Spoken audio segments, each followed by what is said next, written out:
Y nos vamos en este momento a El Salvador, donde nos encontramos con la colega del periodista de El Faro, Gabriela Cáceres. Gabriela, buenos días, bienvenida a Visionarias, te saludamos desde acá, desde Ecuador. Un saludo muy fraterno. Hola, hola, buenos días. Gracias por la invitación. Bueno, quisiera que nos cuentes en términos generales, ustedes hicieron una investigación de lo que está sucediendo en este momento por los temas de inseguridad que hay en su país. Tenemos curiosidad Sí, sobre esto porque aquí se ha hablado mucho de lo que se está haciendo allá como un ejemplo, como un, digamos, como un norte posible a seguir para también combatir los problemas de inseguridad en el Ecuador. Quisiera que nos cuentes cómo está el ambiente, cómo se vive esta situación allá en El Salvador. pues para comenzar, quiero aclarar que para mí es como difícil ya hablar como con libertad de un fenómeno que ha afectado a El Salvador desde los años 2000. Que de hecho hasta me voy a arriesgar citándolo, que son las pandillas. El gobierno de Nayib Bukele aprobó una ley al lunes pasado, martes, perdón, pasado, hubo más de 60 homicidios un fin de semana. Y Ujú. El Salvador está en estado de excepción, entonces el gobierno tomó a bien implementar este estado de excepción para combatir las pandillas. Entonces me cuesta también un poco ser tan precisa y tan clara y explicarles un poco realmente de lo que está pasando, pero lo mejor que pueda lo voy a hacer con mucho gusto. Bueno, quizás ayude a que yo cite lo que está sucediendo acá en el Ecuador y por eso es que nos sentimos tan identificados con lo que está sucediendo en El Salvador. ¿Qué está sucediendo acá en el Ecuador? Que los grupos de narcotraficantes han, digamos, han cambiado su modalidad de negocio, su giro de negocio, su modelo de negocio. Entonces ahora ya no tienen personas, representantes de sus organizaciones en el país a quienes les pagan con dinero por sus servicios. ¿Sus servicios para qué? Para pasar la droga que pasa por el Ecuador hacia Europa, hacia Estados Unidos, hacia México, es decir, porque el Ecuador es un país de paso importante de la droga hacia el norte y hacia Europa. Y lo que hacen ahora es pagarles con droga. ¿Qué ha pasado con esa droga? Que ahora esa droga se vende en las calles de las principales ciudades de nuestro país y esto ha generado confrontación entre bandas delincuenciales que pues han generado mucha violencia, mucha muerte, mucho sicariato y también desórdenes en las cárceles, donde están los líderes de estas bandas que han sido capturados, pero desde las cárceles mandan, también hacen matanzas dentro de las cárceles y mandan a estos, digamos, subjefes, por decirlo, o representantes de estas organizaciones en los barrios y distintos sectores de las principales ciudades del país. Y ahí está el foco de violencia. ¿Qué se hace acá? Se ha capturado a los cabecillas y se captura uno que otro de estos pequeños o líderes más pequeños, pero la violencia continúa. Entonces, ahora, ¿qué hacemos? En ese punto estamos aquí en el Ecuador. ¿Qué hacemos? ¿Hacemos lo que está haciendo Nayib Bukele en El Salvador?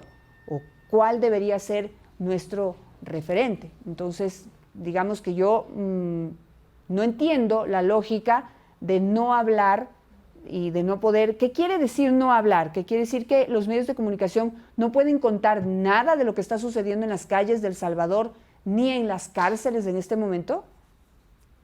Lo que quiere decir es que podemos ir a la cárcel por 10 o 15 años de prisión, pues.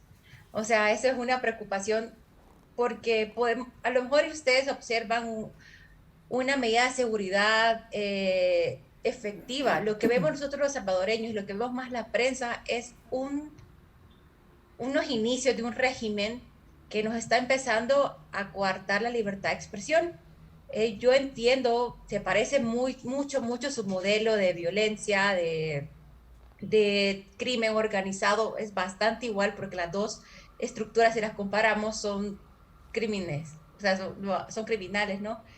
Pero lo curioso y lo raro de esta nueva reforma al Código Procesal Penal es que combatir a las pandillas no es silenciar a la prensa, no es que los historiadores no puedan tener registro de las negociaciones que hubo en su momento, como las del FMLN y Arena, que el Faro registró también, que los actrices y todos no puedan hacer una obra denunciando las violaciones de derechos humanos que hacen, ¿no? y también la falta del apoyo del Estado desde el año 2002, que empezó este fenómeno a endurecerse. Entonces, para mí sí es bien difícil poder sentarme aquí esta mañana y hablar con normalidad un tema que yo he empezado a trabajar desde el año 2016 y tener que quedarme callada, pues. Entonces, y porque el castigo lo recibimos los medios de comunicación porque no sabemos qué puede pasar, ¿no? Es como, es una ley que dice no puedes transmitir un mensaje de pandilla, pero vivimos en un país en donde no hay fiscalía independiente, donde no hay una corte independiente, donde se persigue al periodista mejor dicho, al periodista independiente por revelar información que el gobierno le gusta. Entonces, estamos de una manera súper precavida tratando de saber cuál es el camino correcto, pero por ahora lo que hemos decidido es mantenernos callados y apegarnos a la ley que el gobierno Nayib Bukele y su asamblea aprobó el martes para combatir a las pandillas. Lo preocupante de esto, bueno, aparte de que se quiera y se esté silenciando a la prensa, Gabriela, mi solidaridad total en ese sentido con ustedes, es que a nivel internacional sí se está escuchando mucho la voz de Nayib Bukele y se le escucha diciendo pues que aquí no van a tomar el control, aquí manda el gobierno y digamos, al delincuente, no sé si se les puede llamar así, al delincuente que cometa una irregularidad, cometa una matanza, mate a alguien o sea causante de un desorden, a los que están en la cárcel no les vamos a dar de comer. Y estas figuras fuertes, ¿no? Estas figuras que imponen sus decisiones y que parecen como muy de armas tomar frente a los problemas profundos que puede tener un país o una nación, suenan súper bien afuera. Entonces empiezan a escucharse voces de que hay que repetir lo que están haciendo en El Salvador para poder darle mano dura a los delincuentes. Pero ¿cuáles son los temores que tiene en este caso la prensa? Y no sé si esos temores empatizan con la ciudadanía o la ciudadanía está apoyando las decisiones de su presidente. Es un momento bien clave porque vemos a un estado de excepción que el gobierno de Bukele aplicó justamente cuando empezaba la COVID-19 para controlar los casos, ¿no? Y vemos también un fenómeno y las mismas estrategias de seguridad cuando el gobierno de derecha del expresidente Francisco Flores comenzó a combatir en 2002. Es un discurso repetido, de hecho se llamaba en ese momento mano dura, luego se repitió con super mano dura. Y esa estrategia del bueno y el malo, pero voy a arriesgarme a decir esto, hubo negociaciones en ese momento. Los gobiernos de Arena y FMLN se sentaron y negociaron con las pandillas. ¿Qué pasó? Bajo homicidios, pero empezaron a debilitarse luego y empezó otra vez la escalada muy alta. Y regresando a tu pregunta, yo lo que te puedo interpretar desde Twitter, porque ayer que puse un mensaje diciendo como hoy nos han censurado, no puedo explicar este fenómeno. No teníamos portada en el Faro de manera de protesta porque es como los primeros inicios de que te empiezan a censurar, pues, o sea, hemos trabajado, mis compañeros y yo hemos trabajado, ellos más, pues, este fenómeno para explicar el origen, las consecuencias, las razones por las que los centroamericanos están migrando y ahora tenemos que guardar silencio, no sabemos qué hacer para no poner un plan falso, pero bueno, lo que yo puedo leer en Twitter es una interpretación, porque a mí creo que solo me ofenden troles y lo único que puedo leer es que los salvadoreños, si me baso en Twitter, todavía no hubo una encuesta para citarla, es que están apoyando estas medidas, ¿no? A pesar que en su momento el Faro también reveló unas negociaciones del actual gobierno con las pandillas, que estuvieron registradas por la Fiscalía del año 2020, perdón, 2021, que el mismo Nayib Bukele a través de su asamblea destituyó. Entonces es un tema tan paradójico que de verdad me lamento mucho no poder entrar a profundidad y discutirlo y además decir lo que pienso sobre eso. Bueno, Gabriela, ahí quisiera más bien darte otra visión desde también una experiencia similar a la que tú has vivido aquí en el Ecuador, con un expresidente que también era muy actuaba muy dictatorialmente y que no le gustaba lo que dice la prensa. Pero yo te diría que mientras más troles te contesten, es porque estás en lo correcto y porque la gente está escuchando. Pero claro, quieren generar, tienen estos ejércitos de troles que muchas veces no es gente real, es una persona detrás de cientos de cuentas de Twitter, entonces, y que nos generan esa percepción y nos generan miedo, nos generan frustración y sobre todo mucho temor de poner nuestra opinión en el Twitter, que es una red social naturalmente violenta, pero en donde hay pues, libertad, aunque se ha cuestionado también eso desde algunos puntos de vista. Pero para los periodistas creo que tenemos libertad, así que no dejes de hacerlo, no dejes de hacerlo, porque la gente que también está temerosa y le da miedo manifestar su opinión por el temor de que, wow, todo este ejército de troles también le hagan pedazos en el Twitter, no se manifiesta, pero yo creo que te están escuchando, te están leyendo, así que hay que seguir ahí con valentía, con fuerza, y sí, yo comprendo que es siempre un riesgo, pero bueno, en ese punto y en ese mundo nos debatimos siempre los periodistas. Pero quisiera saber, claro, ¿a qué se arriesgan los periodistas si hablan abiertamente de lo que está sucediendo y los cuestionamientos que se pueden hacer principalmente a la violación de derechos humanos? Porque hay que decirlo, quizá tú no lo puedes decir, pero cuando un mandatario se excede en su poder y en sus decisiones, y no respeta, se va por sobre todo, porque Bukele ha dicho, aquí que vengan los organismos de derechos humanos y se los lleven, se los regalamos, llévenselo 2 por 1, bueno, unas cosas así, suenan súper bien, pero el problema que es que cuando un mandatario abusa, resultan castigados, por no utilizar otra palabra, los que son y los que no son. Yo, Gabriela, quisiera recordarles a los ecuatorianos en un momento que había un grupo guerrillero aquí en el Ecuador y que todo el mundo estaba de acuerdo con que el presidente de la República les dé, pero con mano dura, terminaron entre muchos de los muertos que no debieron haber muerto, 2 jóvenes, hijos de una familia de colombianos que vivía aquí hace mucho tiempo en el Ecuador, que fueron capturados por la policía, fueron torturados, desaparecidos. Hasta el momento no se encuentran sus cuerpos, esto ocurrió hace más de 20 años, y pues el Estado ecuatoriano finalmente terminó reconociendo que hubo excesos y que desapareció a los muchachos, pero los cuerpos todavía no se encuentran y el dolor de esa familia, esa herida de esa familia y del Ecuador todavía no se ha cerrado. Entonces, les recuerdo que esas cosas pasan cuando los presidentes se exceden en su poder, ¿no? Exceden la capacidad que tienen de tomar decisiones. Pero ¿a qué están exentos los periodistas, o mejor dicho, a qué están expuestos los periodistas que hablan de este tipo de problemas? Bueno, la ley lo que dice, que es bien difícil de interpretar, que podríamos estar en prisión aquellos que reproduzcamos o comuniquemos o demos de conocer algún tema de pandillas y podemos pasar entre 10 a 15 años de prisión. Y lo más grave es que en este momento El Salvador está bajo estado de excepción. ¿Qué significa esto? Significa que los salvadoreños no tenemos como libertad para circular ni reunirnos, aunque la clase media alta sí lo tiene. Las personas más afectadas son las que viven en comunidades controladas por las pandillas, ¿no? Hay detenciones arbitrarias, están deteniendo a hombres simplemente por tener tatuajes o por tener la apariencia física de un pandillero, como ellos lo consideran.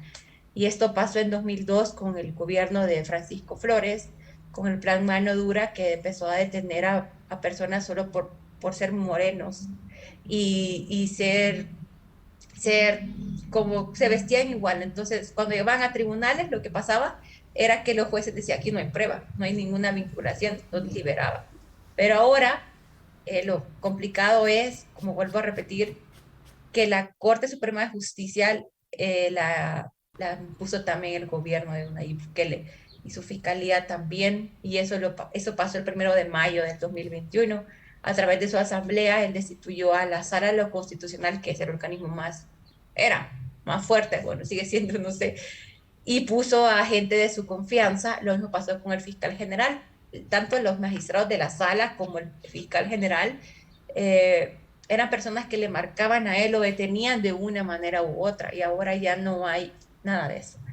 Una Y pues última, cerca, ajá. sí, una última consulta, Gabriela, y es que seguramente en El Salvador pasa lo mismo que pasa aquí en el Ecuador, y es que se está combatiendo ya lo emergente, ¿no es cierto? O sea, ya tenemos gente en la calle, gente que está con armas, fuerte calibre de armas, está matando gente, están cobrando venganzas, hemos tenido ahorcados colgados de los puentes, es decir, unas señales súper fuertes en contra de la población, que generan miedo en la población, y advertencias para el gobierno y para los otros grupos contrincantes de delincuenciales, ¿no es cierto? Yo estoy segura que ustedes ya han vivido esto, pero aquí el problema es que nada se va a resolver si se atacan solamente las consecuencias del problema de fondo.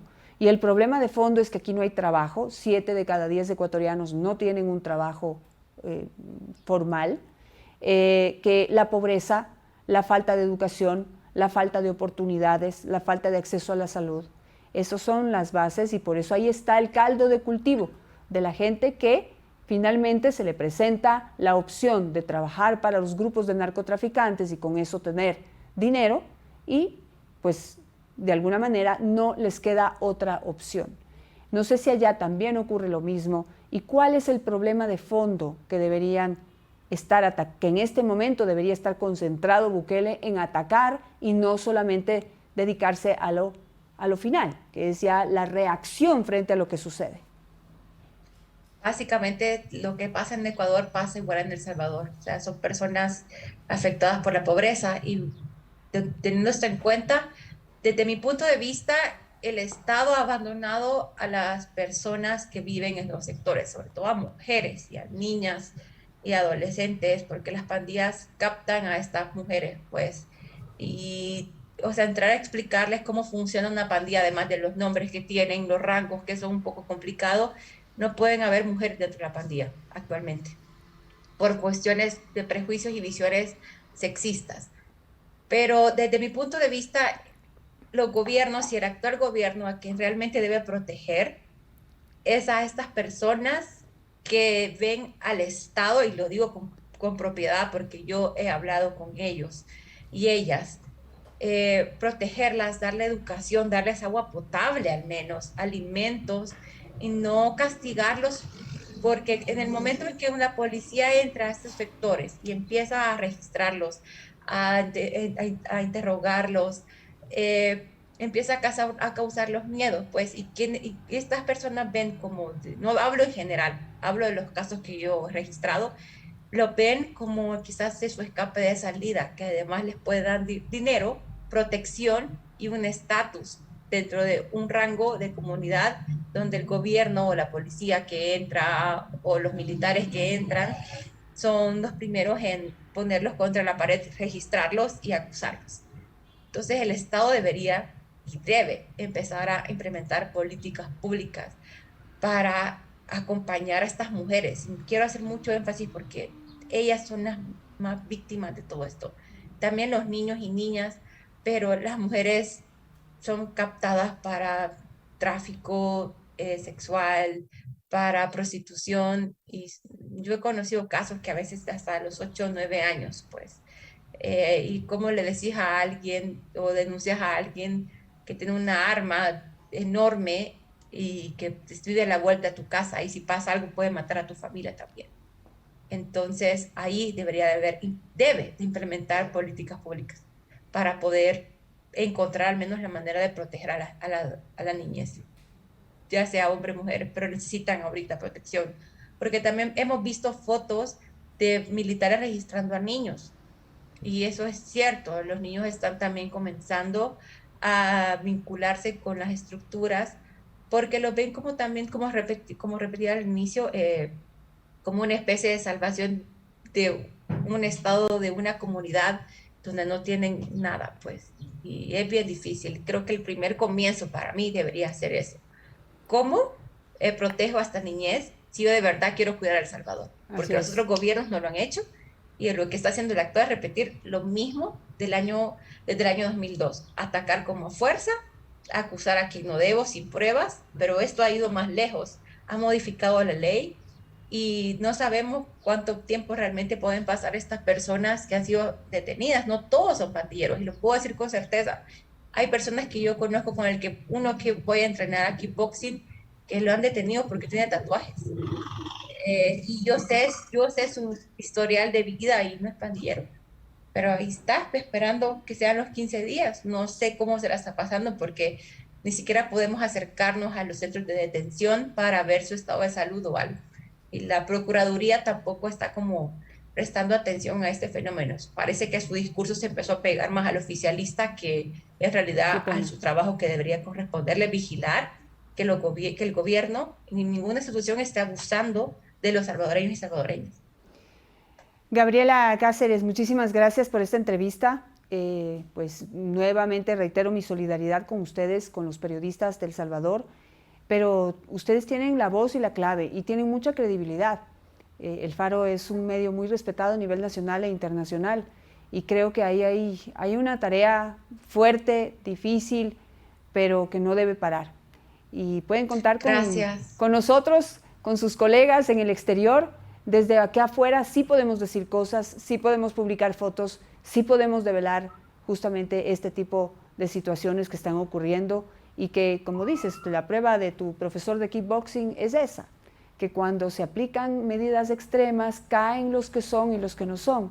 Y los que no son generalmente los que más duro la pagan. Entonces eso no puede ocurrir y eso ojalá pare pronto esto, Gabriela, y ojalá algún día en tu país y en el mío, ojalá algún día realmente los políticos se unan y se interesen para poder atacar y resolver los problemas de fondo. A través de lo que tú dijiste, dos palabras mágicas: política pública. Política pública que debe ser respetada por cualquier gobierno independientemente de su ideología, su tendencia o sus intereses. Vamos a ver qué ocurre y estaremos muy pendientes, Muchas Gabriela. gracias. Aquí siempre las puertas abiertas en Visionarias. Que tengas un buen día. Gracias. Gracias igual. Adiós.